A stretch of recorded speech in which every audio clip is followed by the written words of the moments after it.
líder en opinión, por tu canal independiente, Venevisión.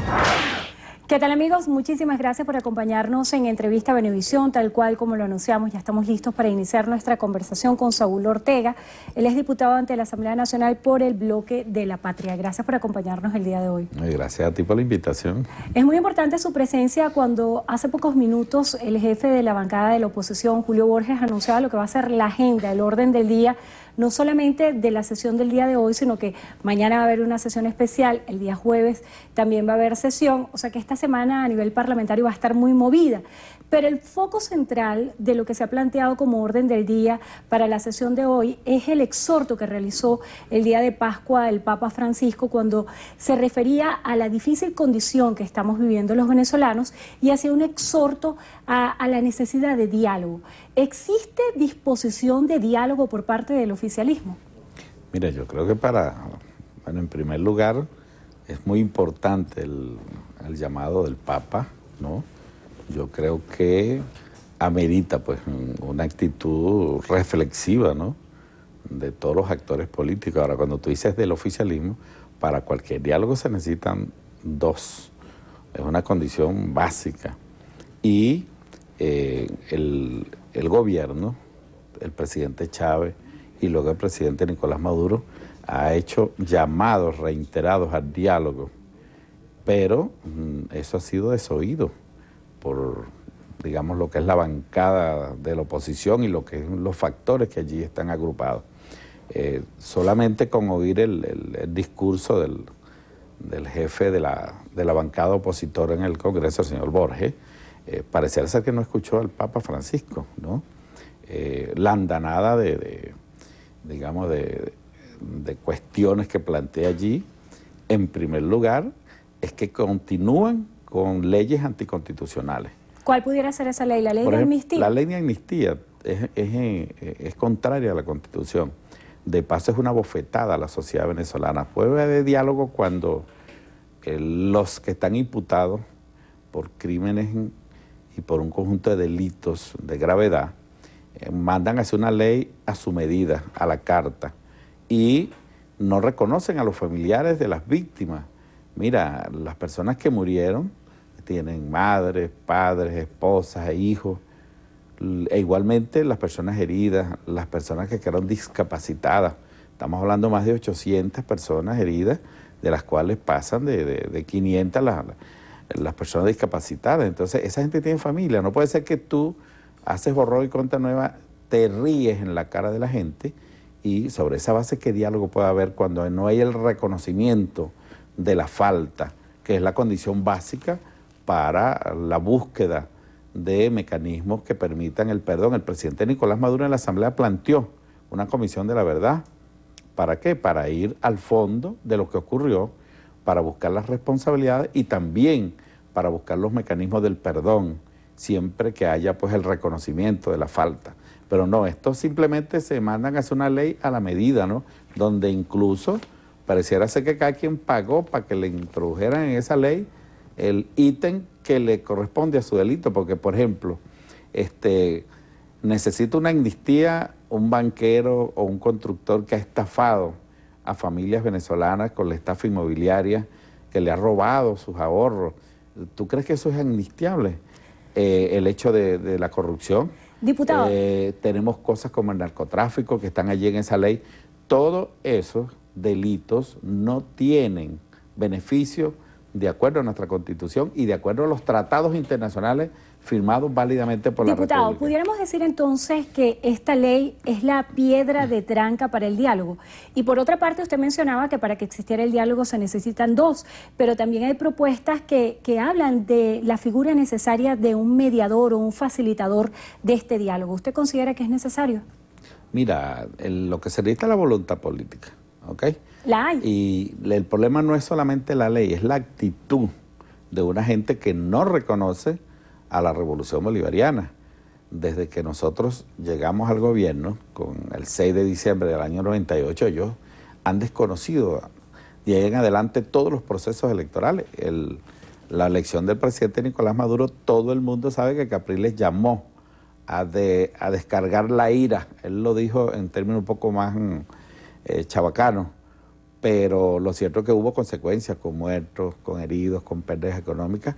Eso fue en 2013. En 2014 el otro líder de la oposición, el señor López, llamó a la salida, ¿no? Y él presencialmente, él condujo el primer ataque violento contra las instituciones, contra el Ministerio Público, el TCJ y la PTJ ese día, ¿no? Y luego sus seguidores se fueron aguas abajo a desatar la violencia en Táchira, en Mérida, en Carabobo, en Caracas, en Lara, en fin, en las principales ciudades del país. Entonces ¿qué piensa usted hace falta que ocurra para que exista una gran reconciliación? Y esto me permite recordar un poco... Tiene que haber un reconocimiento a la falta, el acto de contrición de quien ha cometido estos actos violentos contra las instituciones, contra las leyes, contra el pueblo.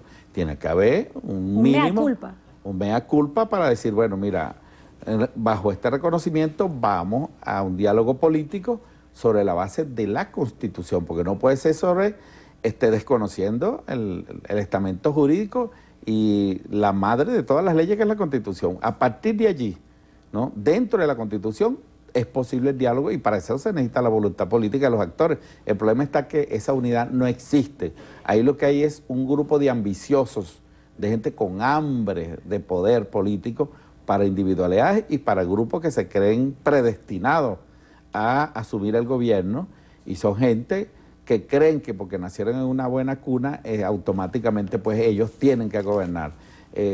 Y eso sin el reconocimiento del pueblo. Entonces, el que fue electo por el pueblo fue Nicolás Maduro, así como fueron electos los diputados.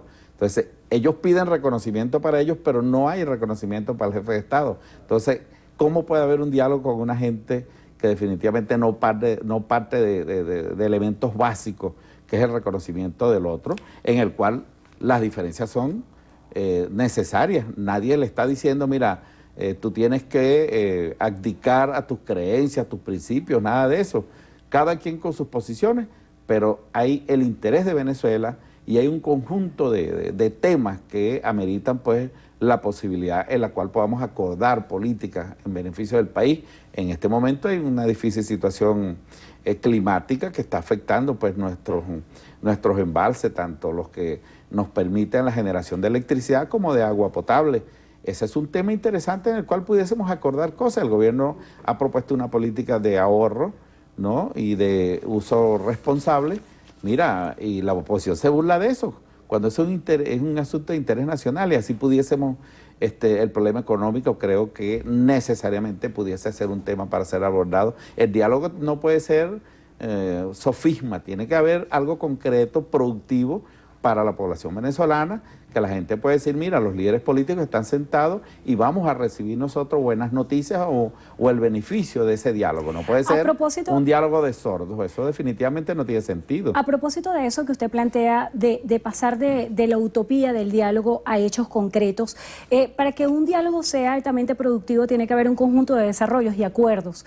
¿Cuáles piensa usted deberían ser los principales acuerdos que se deberían desplegar de ese diálogo? ¿Cuál es la propuesta que se va a plantear hoy en el debate en la Asamblea Nacional a propósito del diálogo? Hoy vas a ver, como que dice, la expresión de lo que es la Asamblea Nacional, que no sirve para nada. Definitivamente esa asamblea es pérdida para los venezolanos, de ahí no va a salir nada concreto. Ya el jefe de la oposición, cuando lo escuché, vi que está desoyendo el llamado que está haciendo el Papa Francisco. Ahí vamos, como quien dice, a un diálogo de sordos, como quien dice, a más acusaciones. Definitivamente, cuando él amenaza con estas leyes, que todas buscan es vulnerar el Estado venezolano, atacar las instituciones, hacer vulnerable la democracia, mira, definitivamente en esos términos, violando la Constitución, porque ellos hablan de que esas leyes que ya fueron consultadas, tú como ciudadana ten la seguridad que jamás fuiste consultada, y lo que me están viendo saben que no fueron consultados, porque esas leyes las hicieron bufetes que tienen intereses muy específicos en que esas leyes se aprueben en los términos que están allí, vulnerando la Constitución, pero generando beneficios para grupos, empezando por la ley de amnistía, que beneficia a los justiciables que están allí, a los que están imputados, y las otras leyes pues están dirigidas precisamente a los grupos económicos que tienen un interés muy específico detrás de cada una de estas leyes. Estamos en presencia de una lucha entre el capitalismo salvaje que ellos representan y las tesis socialistas que nosotros venimos levantando junto al pueblo en función de buscar la justicia social fundamentalmente. En esa lucha de esas dos tesis políticas que usted plantea, ocurrió un evento muy importante para la región que fue la visita del presidente de Estados Unidos, Barack Obama, a Cuba y Argentina. El presidente Barack Obama en su discurso en Estados Unidos hablaba de mirar el futuro sin quedarse anclados en el pasado.